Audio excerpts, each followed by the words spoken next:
আকাশ চুম্বি দালান কোঠা এই শহরে ভরা, মানুষ গলির হৃদয় যেন পাথর দিয়ে গড়া, হায়রে পাথর দিয়ে গড়া।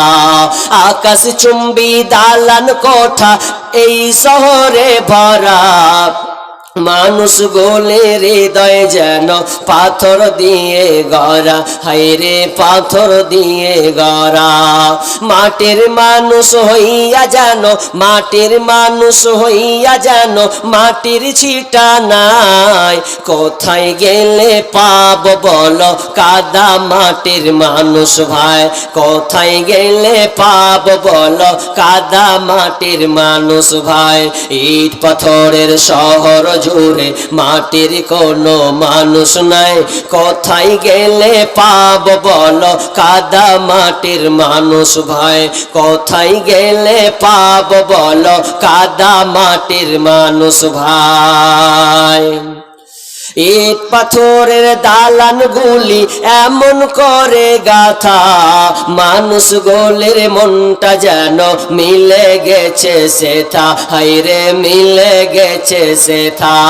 ইট পাথরের দালান গুলি যেমন করে গাথা, মানুষ গোলের মনটা যেন মিলে গেছে সেথা, হায়রে মিলে গেছে সেথা।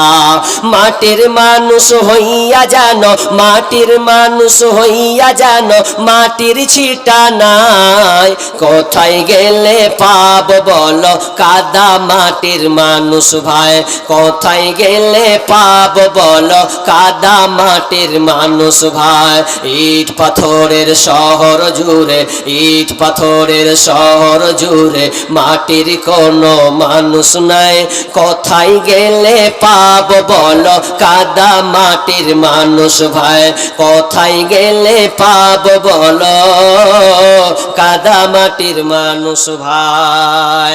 তাহলে আজকে বর্তমানে মানুষের অভাব, প্রকৃত মানুষ পাওয়া যায় না। হাত আছে, পা আছে, চোখ আছে, কান আছে, সব কিছু মানুষের বডি আল্লাহ ফ্র্যাকচার তৈরি করে দিয়েছেন, কিন্তু আমাদের মধ্যে মনুষ্যত্ব জ্ঞান, বিবেক, চেতনা যেটা আমাদের থাকা দরকার সেটা আপনার পশুর চাইতে অধম হয়ে গেছে, পশুর চাইতে নিকৃষ্ট হয়ে গেছে।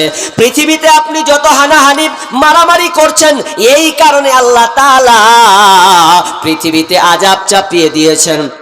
যে মহামারী, যে আযাবগুলো আপনি দেখতে পাচ্ছেন, যে ভূমিকম্পগুলো আপনি দেখতে পাচ্ছেন, এই নদীর বাঁধগুলো আপনি কেটে যাচ্ছে, নদীর বাঁধগুলো কেটে যাচ্ছে এটা আপনি দেখছেন, এটা ভাঙনগুলো কেটে যাচ্ছে দেখতে পাচ্ছেন, এগুলো মূল কারণ হচ্ছে মানুষ, মানুষ, মানুষ।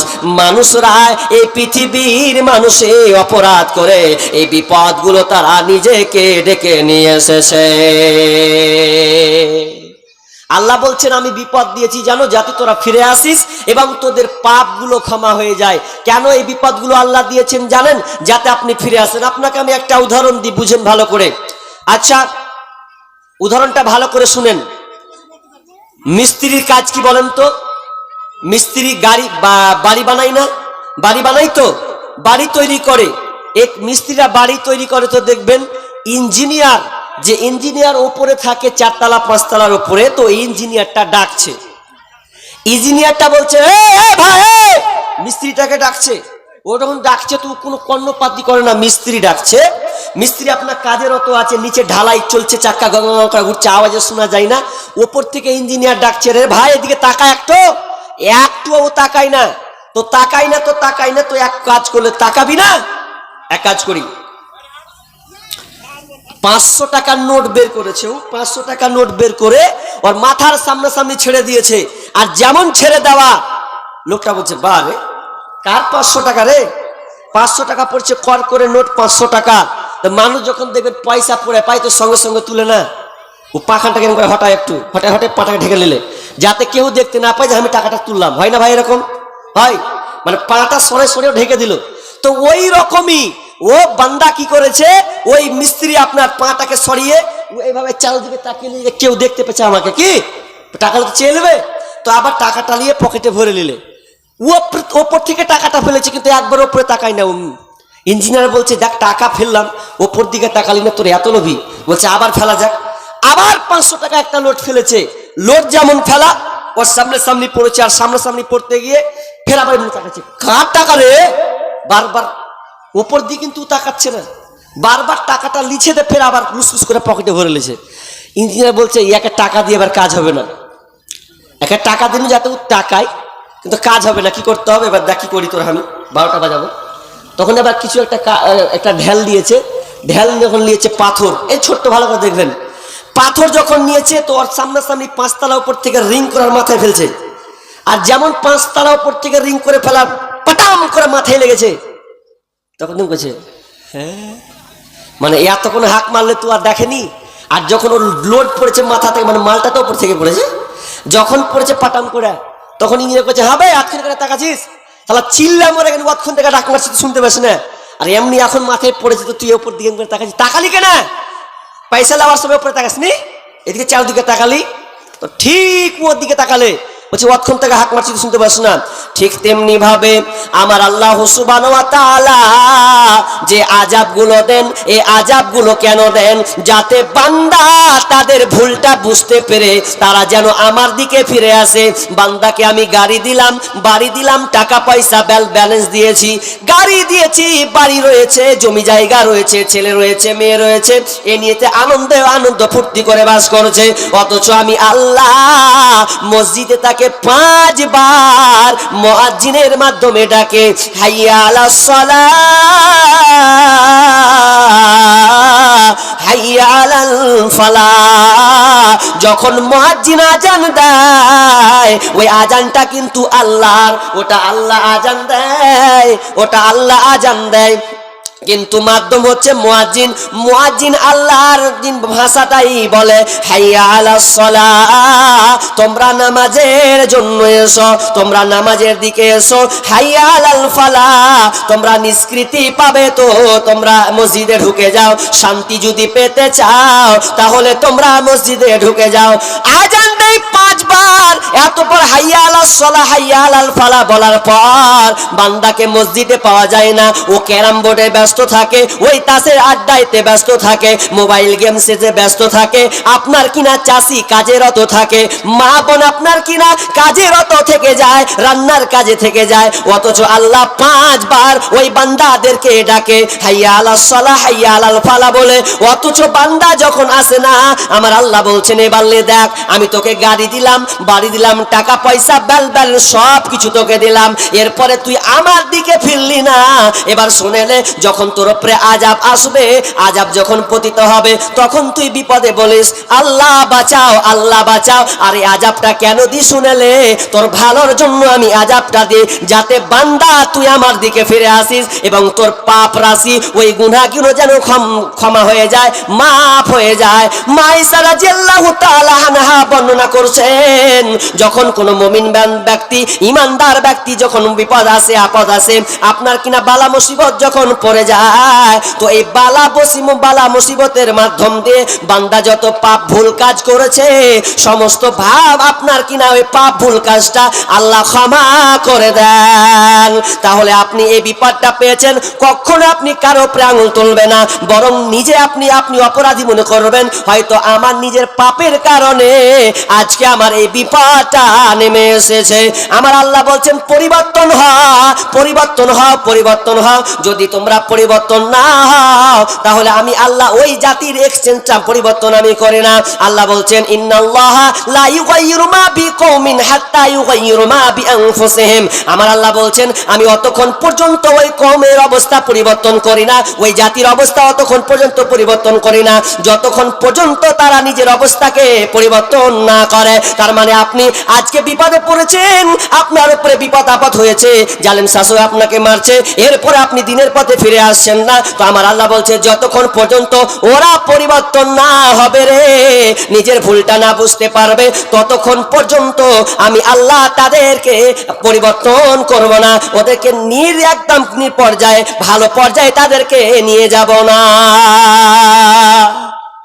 আমাকে লিস্ট দিয়েছেন আদায় করতে, কই তো আদায়টা বিষয়টা একটু করতেন, গোছাতে দেন। আপনার ভাবছেন যে লোক পালিয়েছে, পালাবে না, একটু হতে দিন, 8 ঘন্টা হোক, মানে দানের বিষয়টাকে লিতে নিয়ে চলে যাবো, দেখবেন আপনি বুঝতে পারবেন ইনশাল্লাহ। আমি মাথায় রেখেছি, আমাকে আগে বলা হয়েছে দাদাই করবো, তো একটু ধৈর্য ধরেন, ঠিক ইনশাআল্লাহ আপনাদের কাজটা আমি করে দেবো।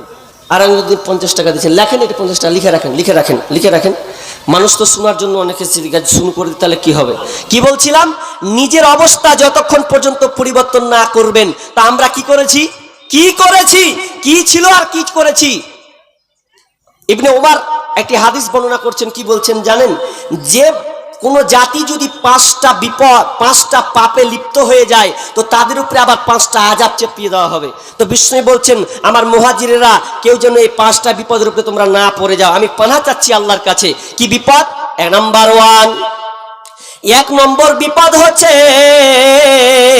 বিশ্বনবী বলছেন, যখন সমাজে অশ্লীলতা বেড়ে যাবে, বেহায়াপনা বেড়ে যাবে, জিনা ব্যভিচার বেড়ে যাবে, তখন তোমরা জেনে নাও তোমাদেরকে আল্লাহ এমন একটা মহামারী দেবে, যেই মহামারী দেওয়ার কারণে তোমরা নিজেরাই হতভম্ব হয়ে যাবে। আহারে কি এটা রোগ, এই রোগটা কোত্থেকে আসলো, এ নিয়ে আপনি টেনশনে ভুগতে থাকবেন। এ রোগ তো জীবনে শুনি নাই।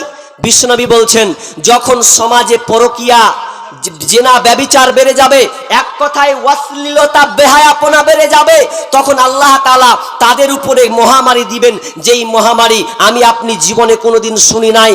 আচ্ছা, করোনা নাম যখন হয়নি, করোনা আমরা শুনেছিলাম করোনা? শুনেননি। আর করোনা ফের কি রে, করোনা কি করব না, নাম দিয়ে দিয়েছে করোনা। আশ্চর্য, এই করোনা ছোঁয়াচে রোগ, মানুষ ধরলেই এমন সময় হয়েছিল যে রাস্তাঘাট বন্ধ হয়ে যায় নাই, বন্ধ হয়েছে, এক অপরকে টাচ করবে না, চিকিৎসা বলছে দূরে হওয়া, দূর থেকে তো চিকিৎসা করব, এমন অবস্থা হয়েছে। আর কি হয়েছে জানেন, যে মেয়েগুলো উলঙ্গ হয়ে বেড়াতো, ওই মেয়েগুলো দেখেন পর্দা করে নিয়েছে। যে 2 কেজি করে লিপস্টিক লাগাতো, ওয়ার লিপস্টিক দেখা যায় না, কি করেছে, মুখ দিয়ে একটা মাস্ক ব্যবহার করে নিয়েছে, মাথাকে সুন্দর করে ঢেকে দিয়েছে, মনে হচ্ছে আগ্রা আল্লাহওয়ালি। আসলেও করোনা থেকে বাঁচার জন্য কত প্ল্যান পরিকল্পনা। যেই মেয়েগুলো ওই আপনার বন্দরে গিয়ে, সৈকত বন্দরে ওই ছাতাগুলো ফুটা থাকে না, ছাতা ফুটো থাকে, তারপর উলঙ্গ হয়ে তারা শরীরে সামান্য কাপড় নিয়ে তারা নিজেকে খুব আয়েস আরামে করত। ওরা যখন দেখলো করোনা, বাপরে আর বাঁচা যাবে না, তখন তারা নিজেকে ঢেকে নিল। কোথায় গেল? গির্জায় গিয়ে খ্রিস্টান তারা গির্জায় গিয়ে তারা বলছে, কে আছো গো ওকে ভাষাতে বলছে যে আল্লাহ বাঁচাও, আর উপায় নাই, কি হবে, আমাদের অবস্থা তো খুব খারাপ। তো আল্লাহ, কে আছো তোমরা, আমাকে কে আছো, একজন তো আছো, আমাদেরকে বাঁচাও। দিয়ে তারা নিজের নিরাপত্তা করে নিল। তাহলে আল্লাহ রাসূল সাল্লাল্লাহু আলাইহি ওয়াসাল্লাম বলছেন, যখন পরকিয়া বেড়ে যাবে, তখন সমাজে দেখতে পাবে যে তোমাদের উপরে এই বিপদ চাপবে। কি বিপদ? যেই মহামারী, সেই রোগ, এমন একটা রোগ তোমাদের মাঝে আসবে, যে রোগের ব্যাপারে তুমিও জানতে না, তোমার বাপ দাদারও কোনো খবর ছিল না, ডাক্তার পর্যন্ত কি মানে ভেবে বের করতে পারবে না যে ওষুধ বের করা যাবে কি যাবে না, এ নিয়ে সে চিন্তিত হয়ে যাবে। আচ্ছা বলেন, আপনারা কথা বলেন তো ভাই, আজকে জেনা ব্যভিচার বেড়েছে না কমেছে? বেড়েছে মানে এত বাড়ান বেড়েছে। আজকে তো আপনি মেলাতে দেখতে পাবেন, এগুলা বেহায়াপনা নয়, এগুলো ব্যভিচার জেনা হচ্ছে না।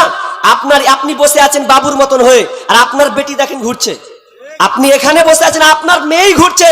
আপনি এখানে বসে আছেন, আপনার ছেলেই ঢং ঢং করে ঘুরছে, মাথায় চুল লাল করে দিয়েছে, আর ছিঁড়া প্যান্ট পরে আছে। ছিঁড়া প্যান্টটার নাকি বলে সবচেয়ে দাম বেশি। একজন বলছে ভালো প্যান্টের চাইতে ছিঁড়া প্যান্টের দাম বেশি। আমরা আশ্চর্য ব্যাপার, ছিঁড়া প্যান্টের দাম বেশি, আর ওই ছিঁড়া প্যান্টটি তারা যুবকরা পড়ছে। অশ্লীলতা বাড়ে নাই, দিন দিন কত বাড়ছে। এই জেনা ব্যাপার এমন হতে বাড়ছে, আজকাল মেয়েরা বিয়ের আগেই গর্ভবতী হয় নাই, বিয়ের আগেই গর্ভবতী। আসে বাচ্চাটাকে কিভাবে প্রসব করবে না মেরে ফেলবে, এ চিন্তায় এবিসি নিউজ বলছে প্রত্যেক বছর 5 লক্ষ শিশুকে হত্যা করা হয়। কেন গো? কয়েকটি কারণ। তার একটি কারণ হচ্ছে, আগে প্রেমিক তৈরি করেছে, প্রেমিক প্রেমিকা তারা আনন্দে ডুবে গেলে, জেনার মধ্যে ডুবে গিয়ে তারা তার যৌবনকে নষ্ট করে দিয়েছে, এরপরে তার পেটে বাচ্চা।